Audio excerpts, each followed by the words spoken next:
aga aju on see superarvutis ja juhtmehhanism meie sees, mis määrab ju ära selle, mida me mõtleme, kuidas me liigume, kas me hingame.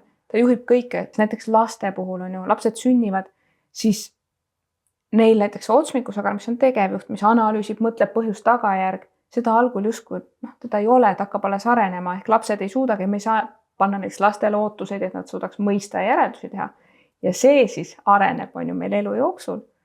Naistel 25. eluaastaks ja meestel 28. Mina oma poistel ei luba, ma ei luba neid kindlasti poksitrenni, see kui nad tahavad ja jalgpalli peaga lüüa, sest et kui me näeme kuskil on ju, lähme Tartusse teaduskeskustesse ja näeme see aju nagu see kummist, on ju. Aga tegelikult, kui ta on inimese peas ja me oleme elus inimesed, siis see aju on nagu toasoe või oma konsistentsilt.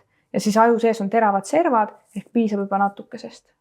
Ta loksub nende servade peal ja juba võtame potentsiaali endalt ära ja kahjustame seda. Ainult pärilikkus seda ei mõjuta. Et väide on siis umbes 20-25% on mõju pärilikkusel. Ülejäänud on ikkagi otsused, keskkond, valikud.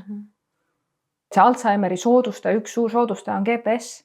See, et me ei pea navigeerima ja neid mitmeid harjutusi oma ajus korraga tegema, vaid me lihtsalt läheme jälle autopiloodi peal. Ja see on ka üks põhjus, miks tänapäeval Alzheimerit liiga hilja avastatakse, tuvastatakse.